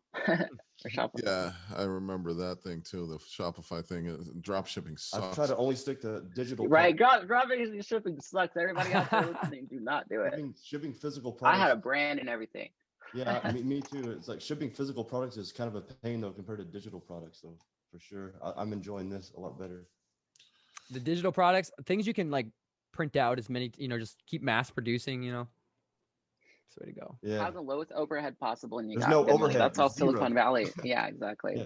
That's how Silicon Valley does so well and stuff, like service-oriented sort of things. Like that's what I love about developing, because like I don't need to buy anything minus courses, on occasion in order to offer value in that sense. It was always like a So- cool feeling, going to work, only needing what you have in your mind, or only needing your hands, just that feeling of, I'm heading to work and all I need is me, Yeah, no, I need my laptop everywhere I go. I have separation anxiety. They say I bring my laptop everywhere. Yeah, we all need our laptops in crypto. That's I guess you're right. I need my computer. but a laptop is a tool, though. It's an extension of the mind. I was doing really well with my phone. My laptop is my sword.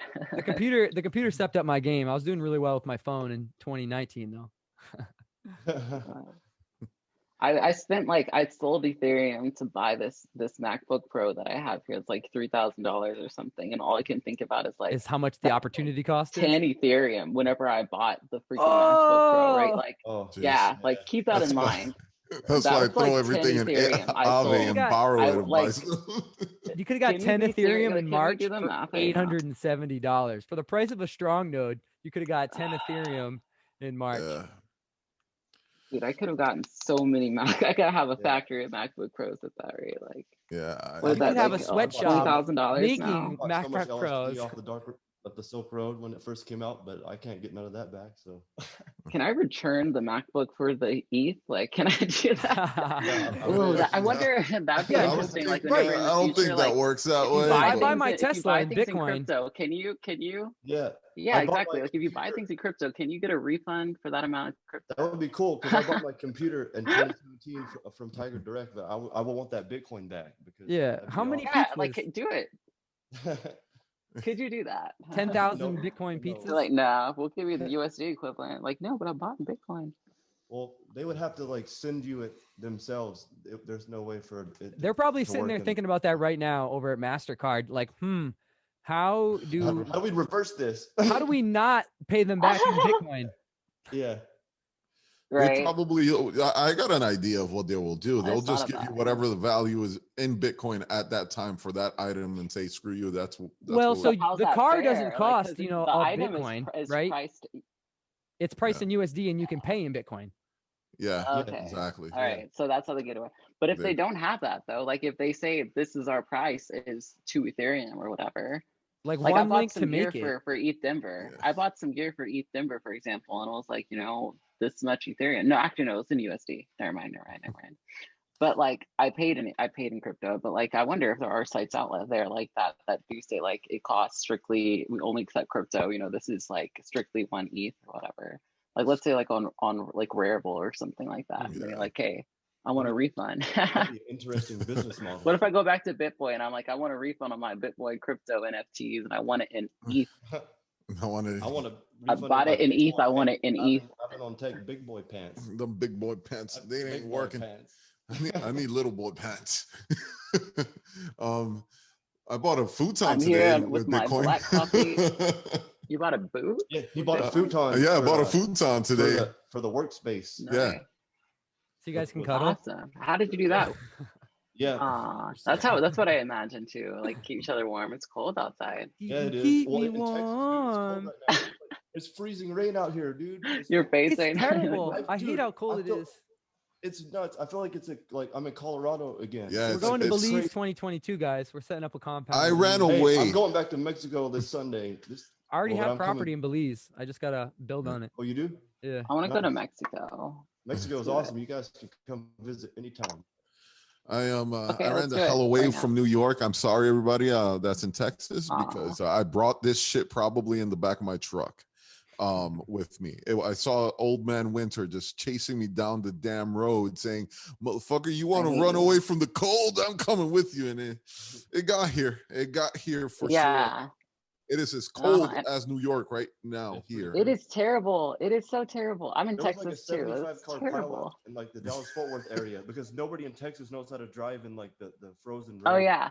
I was laughing with Bay earlier. I was because we lived in Wisconsin for a short time, And I was like, dude, like people from over there are like laughing their asses off right now because he's like, we can't go anywhere this weekend. We cannot go on the freeway. We can't go.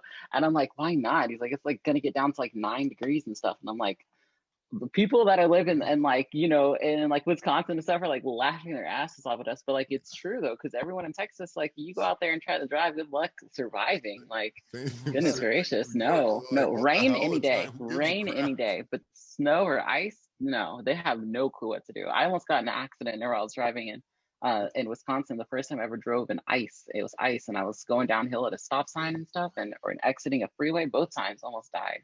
I was like, that day, I was like, we're moving out. Yeah. He was like, cool, yeah, we're moving. It's not that hard. All they need is a salt truck.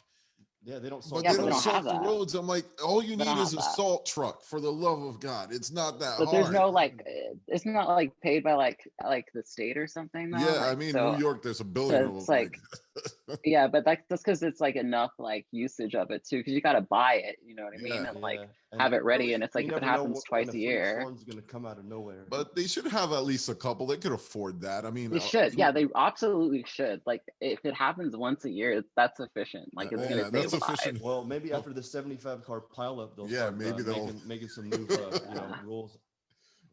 Did that really happen? Or yep. Yeah, in Fort Worth, my mom called me. There's 75 cars. They shut the whole highway down the whole day. Wow. Because people kept running into each other, piling up. 6 people died in there? Yeah, like 6. Wow. See, that's why we need salt trucks. Pretty impressive. 75. Oh my God, I have friends there. Terrifying.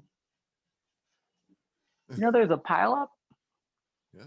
76 cars. Fort Worth. Yeah. Wow. That must have been a beautiful sight. He already knows. He's like, I read about that. No, it wasn't. I'm pretty sure that was. I just didn't tell you about it because I don't care if you know about current events. Well, my mom called me because she's from the area, and she's like, "Hey, man, it's crazy out here. It never snows because it never snows and stuff over there. So I don't know about that global warming. It feels like global cooling to me. Yeah, it's global climate change. It's climate change. Climate change. Climate change now. We're gonna see woolly mammoths soon. Yeah.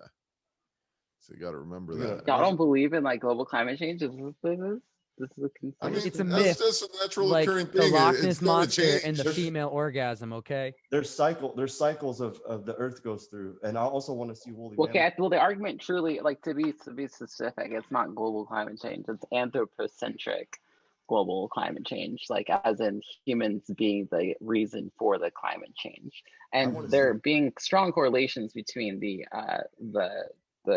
introduction of gases like methane gas and other greenhouse gases that produce a greenhouse effect, which as a result does do these things. They have scientific models and whatnot for it. But you know, I'm not just want to bring woolly mammoth back.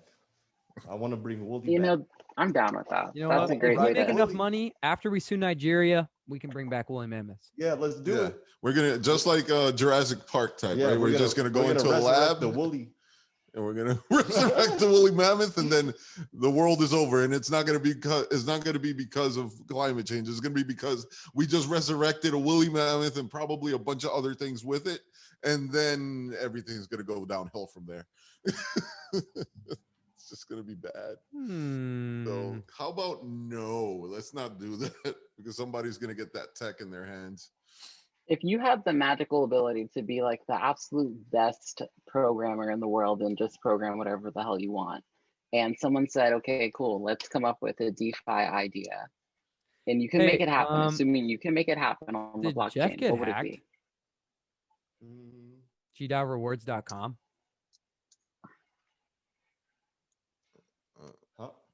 I don't know anything about that. What are you talking about? What he posted in the Governor Community. What are you talking about? The GovernorRewards.com. GDAO Valentine's Day. The spam. Are you talking about that spam telegram? Governor DAO Community. You're probably looking at the wrong group. No. There's a fake group. There was a fake community that added me and was trying to spam everything. Yeah, there was a fake one. I don't see. Shit, I am in one, huh? Yeah, I didn't even realize. Oh man, yeah, you're in. Tell them you can send them 10 ETH if they send. Because it's his account. Or wait, did I? Oh, it's a different. Before Dyer falls for more. It's a fake account. and derails the conversation. Still, did you hear my question, Dyer? I heard it. I just got really scared. Can you ask it again?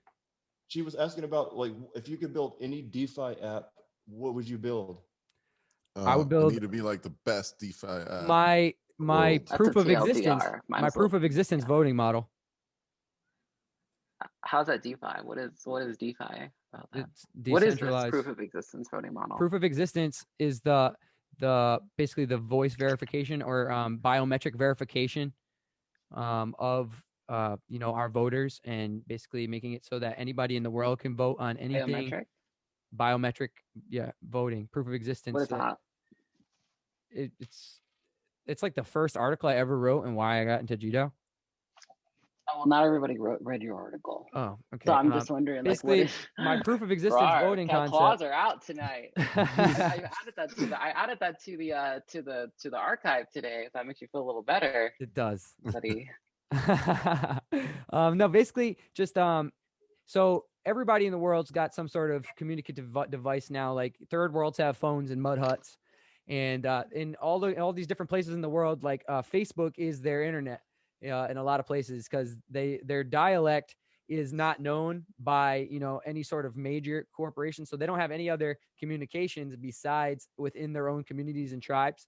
So they think that Facebook is the internet, and they have their own little basically people come into these organizations and they'll say something, and then whatever happens on you can make things up on these small little these small little communities Facebooks, and they think it's real.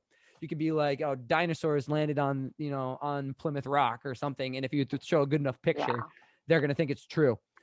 So there's this entire part of the world could be connected to what we're doing. So we have our voting is verified by our, it's actually interesting, how the last year played out to proving how much proof of existence could be viable.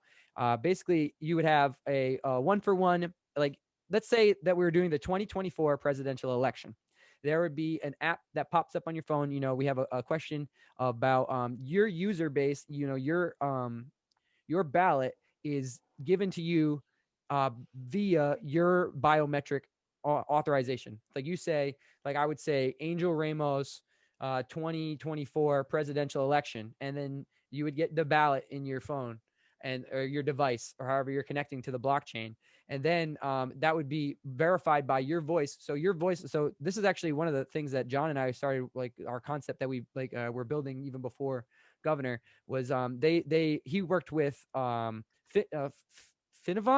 and they have a program that will within 300 parts, your voice, or within 300 points, your voice is unique to your own by 280 characters. So you can say. Can I interrupt you 1 second with the voice thing? Of course.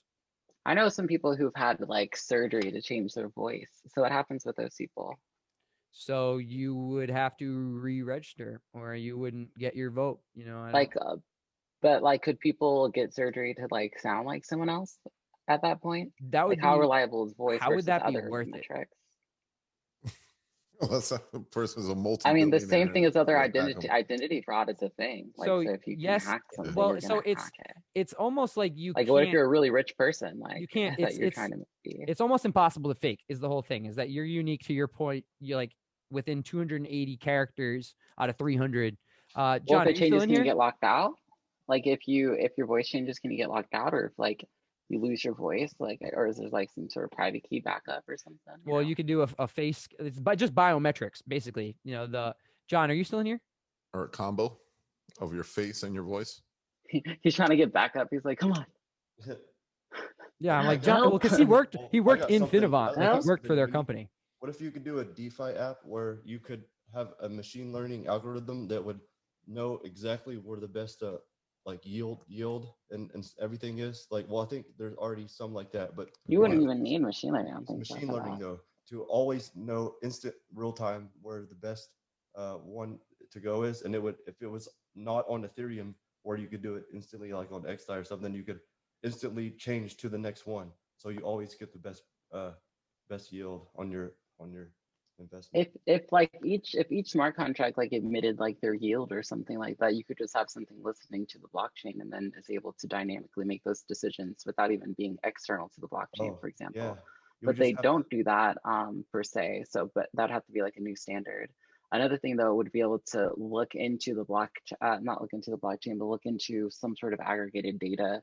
Like maybe there's like an API or something they can use to like determine all the different options that are out there, and then ping like a external agent to act on behalf of like a human to transact with a smart contract that is on the blockchain to execute those trades.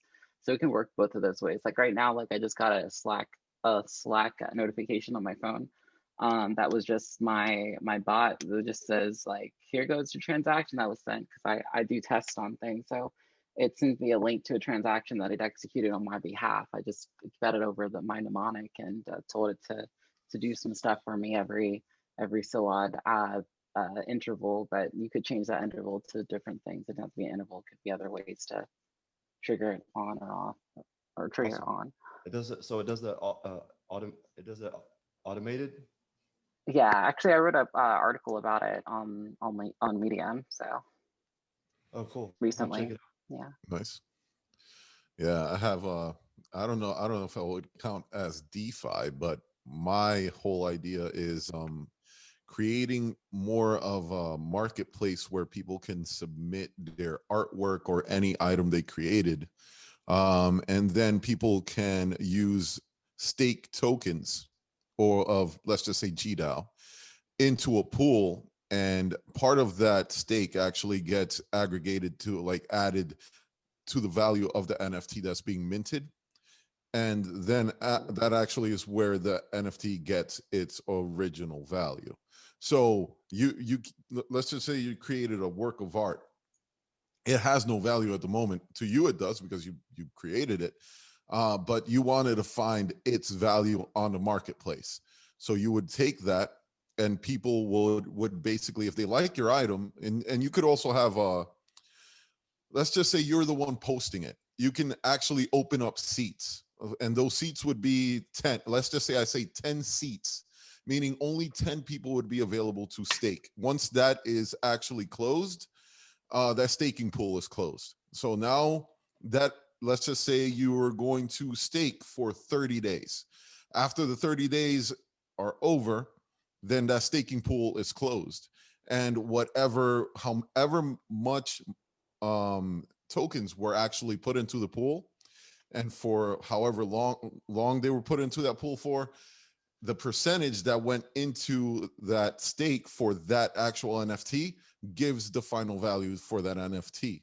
So you're also getting rewards, because not the full value of the staking rewards are going into the actual item, but some of it's going also into that staking pool. So there is an incentive for you to want to lock up some of your actual tokens. It's not like you're getting nothing at all from this. So let's just say we wanted to set 10% in that staking pool. 3% goes towards the NFT. 7% goes back to the people who actually locked up their tokens. Or you could do a 50-50 split. And then some of the staking goes into actually creating value for that NFT. Now, there could be a mechanism where, let's just say that NFT could be shared to all the people who actually were in that pool. So now they have a portion of that token, or it could just be sold off. And whatever, now that it has a value, if it's sold off, a piece of it does go again back to the people who staked originally, because now they have some sort of like kind of like a royalty, right? Because they were part of the original staking pool for that NFT. So it's kind of, you're minting the value of that NFT, so that it could find its value in the planet, because you might have liked that work of art. It's like a kind of like a Kickstarter for your art. Like, all these people liked it. Now that they liked it, they actually decided to lock up some of their tokens into that staking pool to give that actual NFT a real value, to kickstart it. Now, if it goes up and up, whoever staked, it depends on the person that posted it, because I want to give the artist something, a little bit of control. Like when you're actually posting that item, you could say, I want nothing back. Or you could say, I want this percentage, and the rest of that percentage of the royalties go to whoever actually decided to join that staking pool to give this thing value. So that's the sort of idea. It's not fully done yet. I know that there's certain things that I would need to look into and be a little bit more intricate with to actually finish off that idea. But I actually even was sketching out a model on how the website would look for the application would look for doing that, like how you would submit the item, how many seats you would open when you're submitting the item, how many people are available, how many people you would like to be able to join that pool, how long you want it to be for, so 30 days, 60 days, whatever. But there are a couple of things I'm pretty sure I'm missing that would be needed in order for that mechanism to work properly. But that's kind of the idea that I was working on before. In order to We're recording this, right? Yeah. Oh yeah. In order to understand the value, Okay. it could be like a type of auction as well. In order to get some type of like value for the art, there could be some I mean, that's like kind of digital like auction. what it is. It's an auction because you're staking that auction. And basically you got 10 people. So basically and it is an auction because you look at it, the person that decided that they're going to put their artwork up, even if it's physical art, because if it's physical art, and this is what I feel like is really missing right now, it will generate a QR code. So let's just say you painted something, you painted it. Now you want that to actually become an NFT. You take a picture of the thing, you put the description of the art piece that you created. And now that picture represents it digitally on the actual blockchain. But what happens is it also creates a QR code. You take that QR code and you could either print it on a little plate or you could get a stamp, a rubber stamp or something, and you attach it to the physical item. So now whenever you sell that item, when the item gets sold and it gets shipped to somebody else, they can identify that they are the sole owner of that item by scanning that QR code with a phone or something. It will take them to the blockchain, probably attach their wallet, verifying that is the real item. That'll be on everything eventually. Like all major, yeah. the Mona Lisa, everything will have a verification. Digital, Yeah, physical and digital. The whole world is about to be totally that way. Houses are going to be on the blockchain. I'm wondering, tokenize everything. I have a friend who's like he's a clothing designer, and he was showing me these jackets that he has, and he has like 1-20 or whatever on them, and I'm like, dude, so it just says 1-20. How do I know there's actually only 20 that were there? And, right, and I told him to like put it on the blockchain and like explain to him like how to like do that. He's like, wow, that's such a great idea. I was like, yeah, man, you can't just trust that it's 1 out of 20, like that it's only 20. Just anything can say that. That's why I'm really interested in how Luxo is going to actually deploy that, because I'm wondering if it's similar to what I'm thinking, but I mean, I'm pretty sure it's not going to have that intricate application where somebody could actually auction it, make a pool, lock it down, get some value for the actual item, create that value.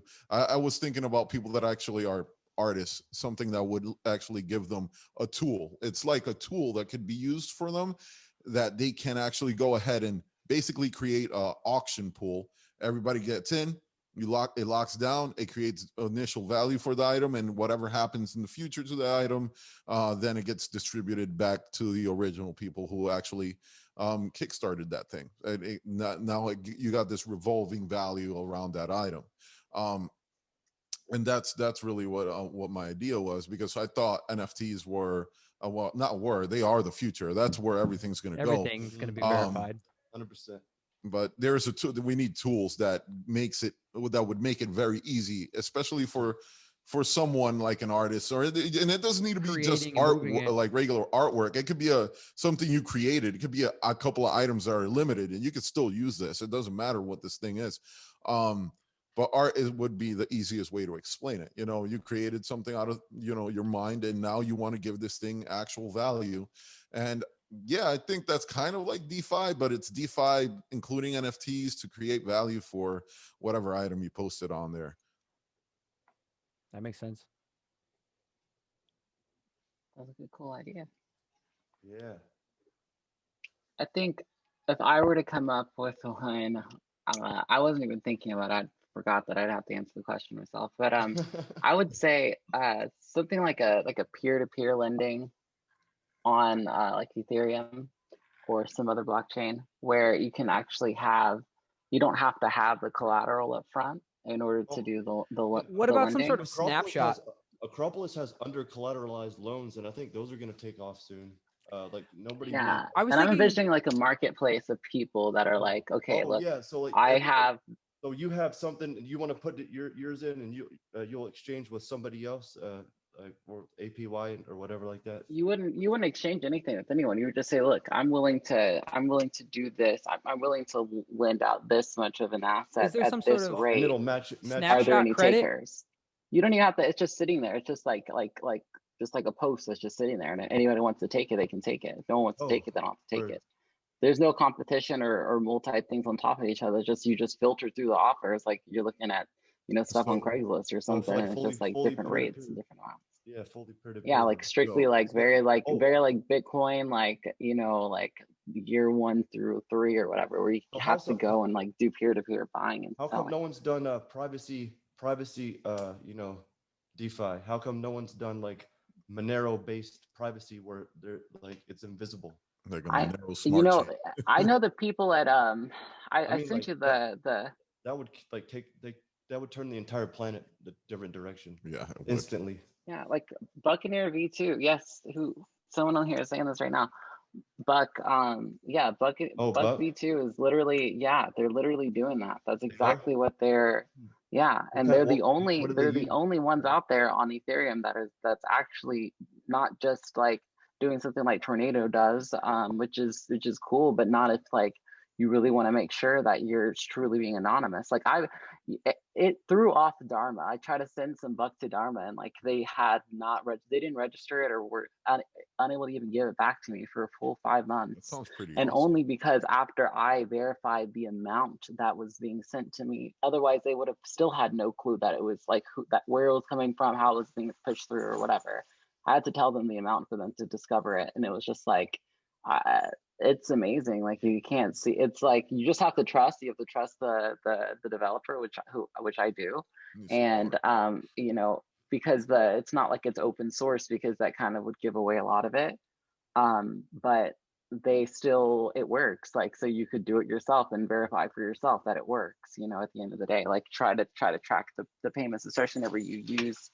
They have like a front end component where you can use it to send those transactions anonymously, or you could just send it like regular transactions, but you can do it, anonymously. They said the dev on it was fucking exquisite. Yep, I agree. That's awesome. Alrighty, folks. It's about 9 o'clock. We've been in here for almost 2 hours. I think it's about time. Time flies when you're having fun, huh? Yeah, for real. Yeah, that's fine. Ledger. Anybody? That's a great way to end it.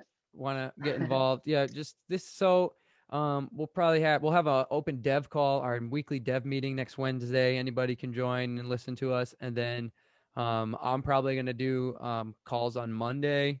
I'll do a call on Monday just to talk to people about DeFi. If you want to bring anybody in, that doesn't know anything about crypto, I have them ask any questions they want. I'm starting to do a lot more with new people. I guess I've always kind of done more with new people, but I'm like dedicating more time. I'm like setting up meetings, and honestly, it's weird because people just want to throw money at me now. Like people be like, what can you do with 10K? I'm just like, oh, I don't know. Let's figure it out. Everyone wants to make those gains now, and they don't know how. So like people are calling uplift. Well, because I've been posting a lot of screenshots of like my bot trading. Like my bot, I woke up the other night. I saw you made like I don't know, $450 in 7 hours I was sleeping. Yeah, that's crazy. That's so, like, insane. I'm interested in that. On 3K. Do you use it on like Binance or like? Yeah, I use it on Binance. Okay, cool. I would definitely, if you want to sit with me. I'm interested in that. I'll talk to you after this because like I have a Binance account that's like all in Switzerland, and I'm gonna try out some cool stuff like that. So I can't actually use my Binance account in the US, but the 3 commas terminal lets you interact with the Binance. Yeah, it's like a hack. Cool. So if you have a VPN, you can sign up for Binance and then interact with your 3 comma bot to that terminal. The only thing I can do on the Binance app is look at charts and withdraw. And that's all I need to do with the app. You know what I mean? Yeah. I can do everything else on the And even in the last month, I had 2,000 on the bot, and it's like almost a $4,000 bot. Just in like a month. It's just compounding. So nice and steady gains. Yep. Awesome. Honestly, like All right. honestly, I'm surprised with how great it's been. The thing's paid for itself tenfold since I got it. Does it make mistakes often, or So okay, or so does it not take risk, or how's it work? So I personally use the grids. Like I set up on the grids. They have it. So the worst case scenarios for your grids.